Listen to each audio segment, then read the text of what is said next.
இந்த சாரு எப்படிமா இருக்கு? நல்லா ஐயா பாருங்க ஐயா. நல்லா இருக்கா பாருங்கப்பா.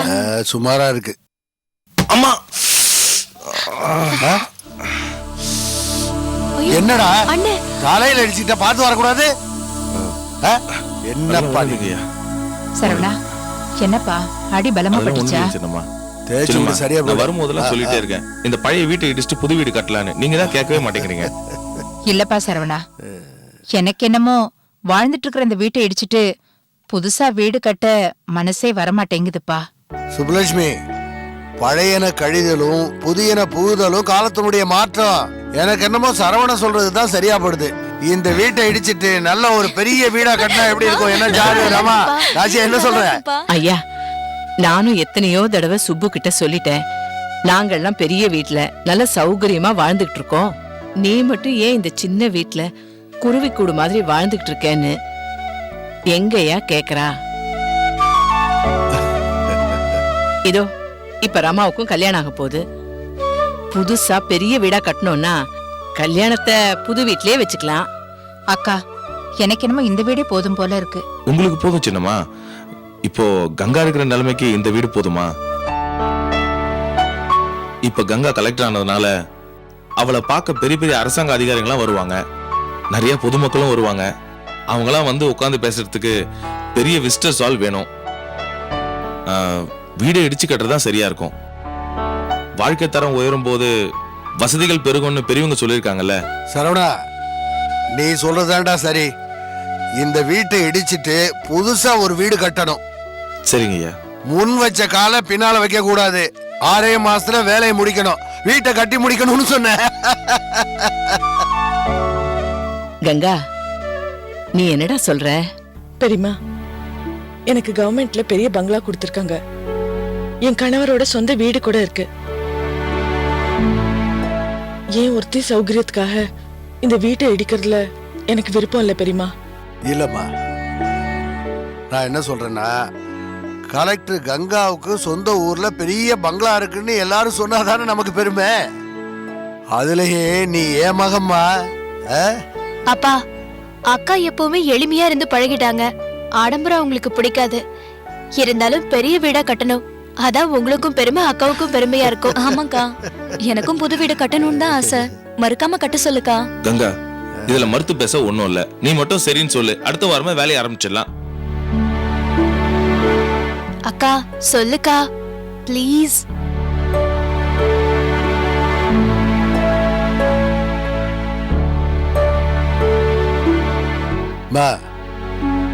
உன் மனசுக்கு பிடிக்கலன்னா வேண்டாமா, விட்டுருவோம். சச்சா, அப்படிலாம் இல்லப்பா.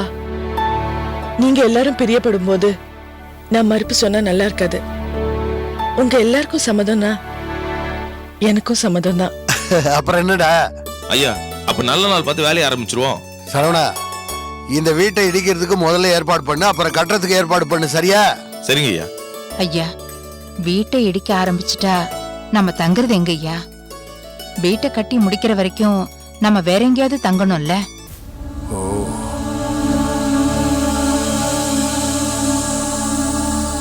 சுப்பு, அத பத்தி நீங்க யாரும் கவலைப்பட வேண்டாம். கடல் போல நம்ம வீடு இருக்கு, நீங்க எல்லாரும் நம்ம வீட்லயே வந்து தங்கலாம். உங்க எல்லாரையும் நான் பாத்துக்கிறேன். பெரியமா, நான் உங்க வார்த்தைக்கு மறுப்பு சொல்றேன்னு நினைக்காதீங்க. உங்க கூட வந்து எல்லாரும் தங்கணும்னு சொல்றது மனசளவுல சொல்லறதுக்கு ரொம்ப நல்லா இருக்கும். ஆனா நடைமுறைக்கு அது சரி வராது பெரியமா.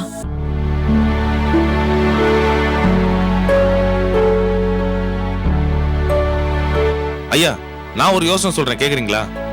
என்னடா சொல்லு. ஐயா, இதே தெருவுல நம்ம சிங்கப்பூர் ஆனாவுனா செட்டியார் இருக்கார்ல. யாரா? அதான் ஐயா, அருணாச்சலம் செட்டியாரு. ஆமா, அவரு புது வீடு ஒண்ணு கட்டி முடிச்சிருக்காரு ஐயா. அவர் வீட்டை பூட்டி தான் வச்சிருக்காரு. ஓ, மறுபடியும் சிங்கப்பூர் போறாரு. திரும்ப வரத்துக்கு 1 வருஷம் ஆகையா. நீங்க ஒரு வார்த்தை கேட்டீங்கன்னா மறுக்காம செட்டியார் வீட்டை வாடகைக்கு தருவாரு ஐயா. சின்னம்மா தங்கச்சி எல்லாரும் அங்க தாராளமா தங்கிக்கலாம் ஐயா. நாம வீட கட்ட ஆரம்பிச்சிடலாம் ஐயா. சரிப்பா, நான் அருணாச்சலம் செட்டியார்ட்ட கேக்குறேன். நான் கேட்டா அவர் மறுப்பு சொல்ல மாட்டாரு. கங்கா, நீ என்னமா சொல்ற? நல்ல யோசனை தான்ப்பா. நம்ம இதே தெருல இருந்த மாதிரியும் இருக்கும், வீட கட்டும்போது நம்ம கூட இருந்து பாத்துக்கிட்ட மாதிரியும் ஆச்சு. சுப்பு, நீ என்ன சொல்ற? ஐயா, கங்கா சொல்ற மாதிரி வீடு பக்கத்திலே இருந்துச்சுன்னா வீட்டு வேலையெல்லாம் கண்ணெதிரிலே பாத்துக்கலாம் ஐயா. சரவணா, நான் இன்னைக்கு செட்டியாரை பார்த்து பேசிடுறேன்.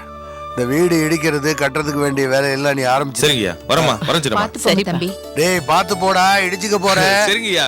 வீட்டை இடிக்கிறேன்னு சொல்லியிருக்கான், மறுபடியும் போய் இடிச்சுக்க போறான். ராஜியா, நான் செட்டியார போய் பார்த்து பேசிட்டு வந்துடுறேன். சரிங்க. ஆமா, ரமாவுக்கு துணி எடுக்க போகணும்னு சொன்னீங்க. யார் யார் போறீங்க, எப்ப போறீங்க?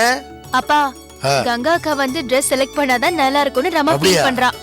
ஆனா அக்கா ரொம்ப பிஸியா இருக்காங்க. வருவாங்களோ இல்லையோ, என்ன பண்றதுன்னு கலெக்டர்மா, தெரியல. உங்க தங்கச்சிங்க நீங்க கூட வந்து துணி எடுக்கணும்னு ஆசைப்படுறாங்க. நீங்க என்ன சொல்றீங்க? அப்பா, என்னப்பா நீங்க? சும்மா தமாஷுக்கு சொன்னேன்டா. சாரு, ரமா, அக்கா வருவா, போயிட்டு வாங்க. நாச்சியா, நீ கூட போ. போயிட்டு வரேங்க. நான் போய் செட்டியார பார்த்துட்டு வந்துடுறேம்மா. சரிப்பா. பா, வாயடி. வாய் ஜாஸ்தி ஆயிடுச்சுல. ஒரு வழியா நான் நோட்ஸ் எல்லாத்தையும் எழுதி முடிச்சிட்டேன். சரி, ஓகே, பாய்.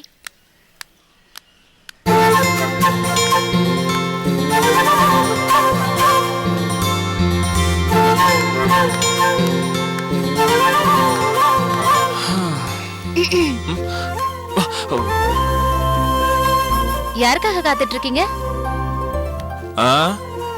நான் கட்டிக்க போற பொண்ணுக்காக காத்துட்டு இருக்கேன்.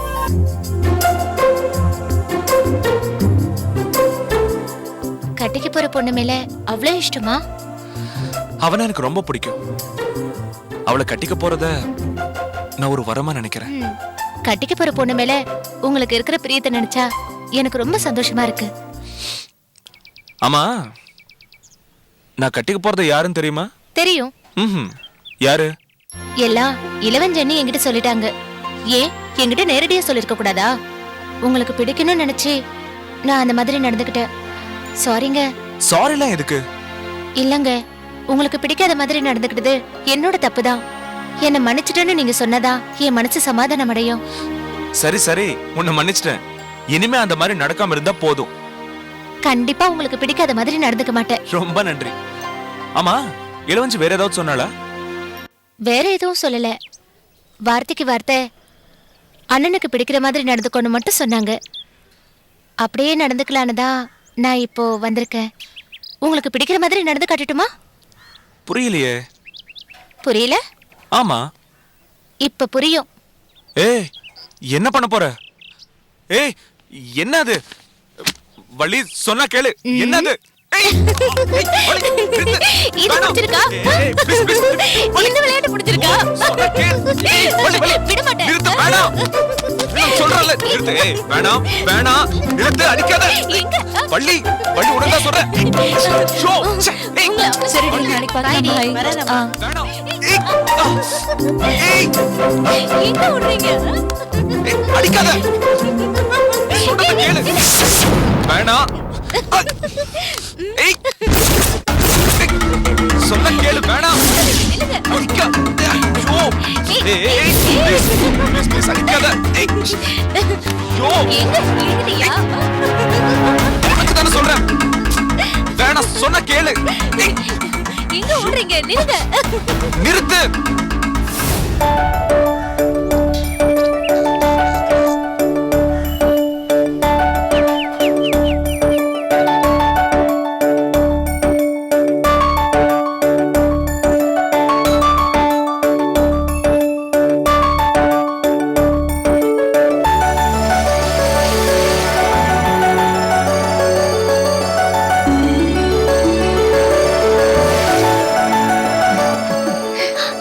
கங்கா, பால் நல்லா பொங்கி இருக்குமா? ஆமாமா.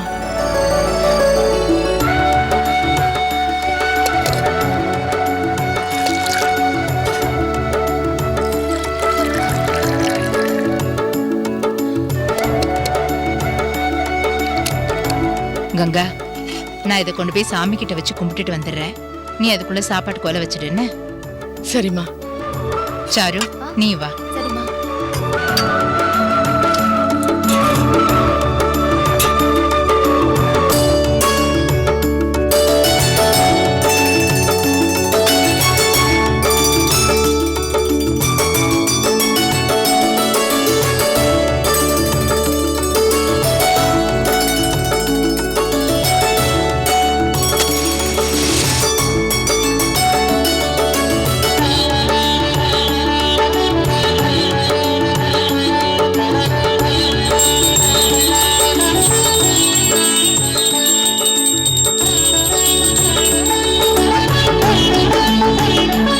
ஆண்டவா, எந்த கஷ்டமும் இல்லாம நாங்க நல்லபடியா புது வீடு கட்டிட்டு போனோம். ரமாவுக்கு நல்லபடியா கல்யாணம் நடக்கணும்.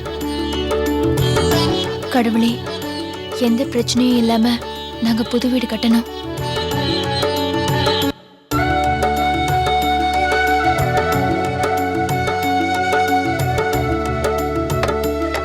சாரு அக்காவை சீக்கிரம் வர சொல்லு. சரிம்மா.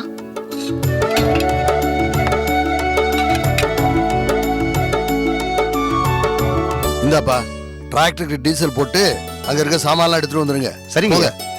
ஏய் ஐயா, போகும்போது பசுமாட்டை கொண்டு போய் கொட்டாயில கட்டிடுங்க. சரிங்க. சீக்கிரம் போங்க போங்க. சரிங்க. ஐயா இந்தாங்க. என்னம்மா பால் நல்லா கொதிச்சு பொங்கி வழிஞ்சுதா? ம், சாமிக்கெல்லாம் வச்சு கும்பிட்டாச்சுல்ல? ம்.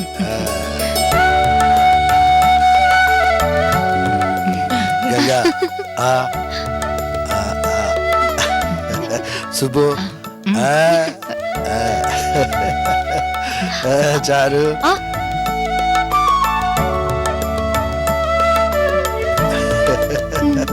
என்ன சுப்பு வீடு பிடிச்சிருக்கா? ரொம்ப நல்லா இருக்குங்கய்யா.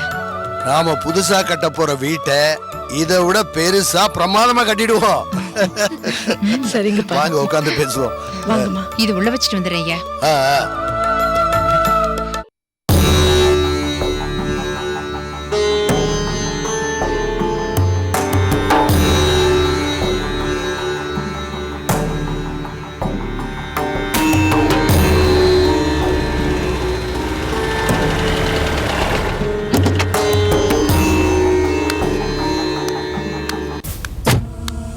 வா மாப்பிள்ள, வாங்க.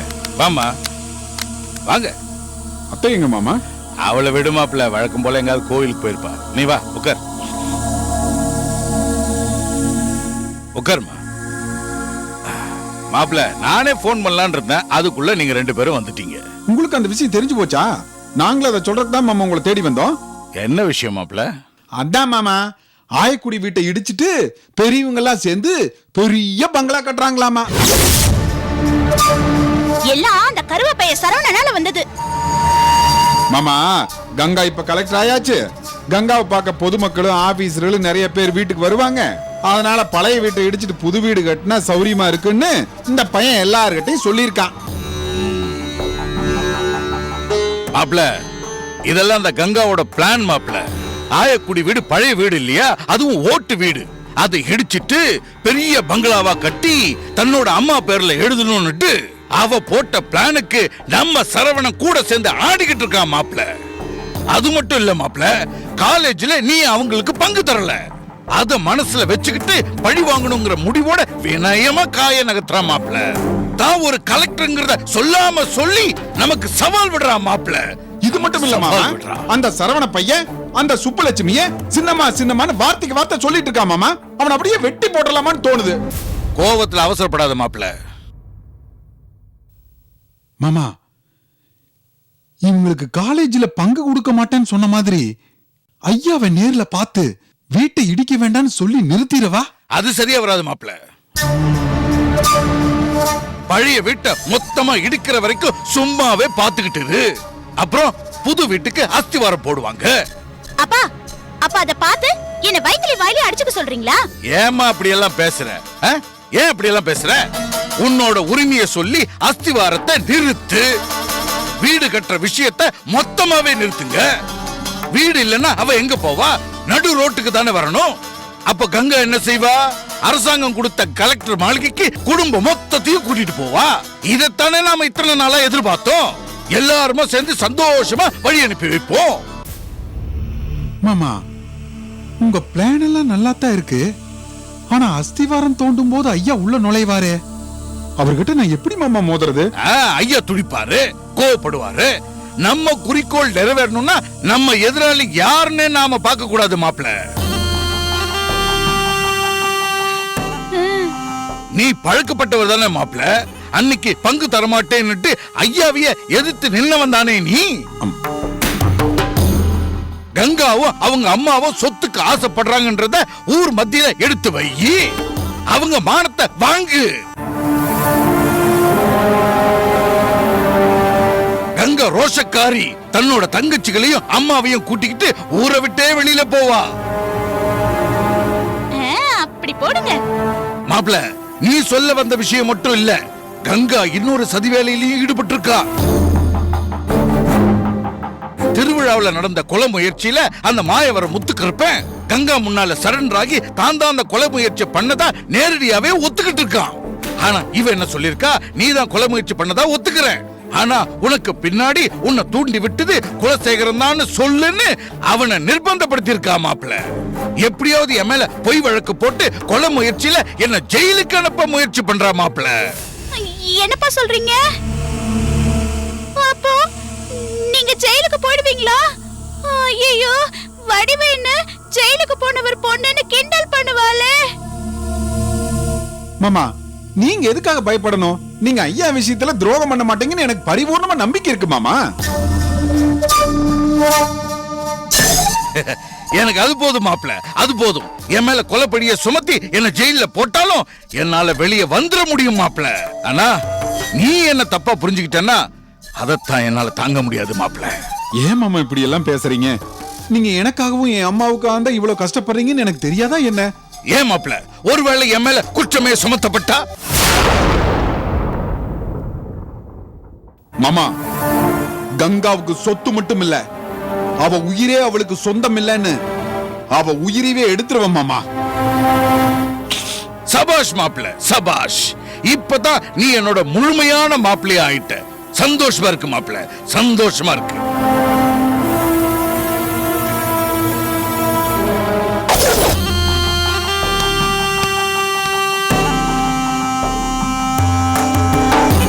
மாட்ன மாப்ள, நீ என்ன சந்தேகப்பட மாட்டேன்னு சொல்லிட்டல்ல, இது ஒன்னே போதும் ஐயாவை நான் போட்டு தள்ளுறதுக்கு.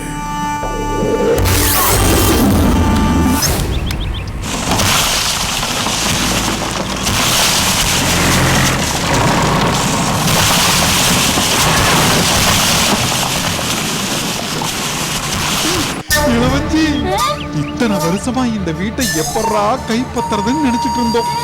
இப்ப என்னடானா ஐயாவே கூலிய கொடுத்து இடிக்க வச்சு நமக்கு வசதியா காலி இடத்தை கொடுக்க போறாரு. அடியே, இதத்தான் பொறுத்தார் பூமி ஆழ்வான்னு சொல்லிருக்காங்க போல இருக்கு இல்ல மாமா?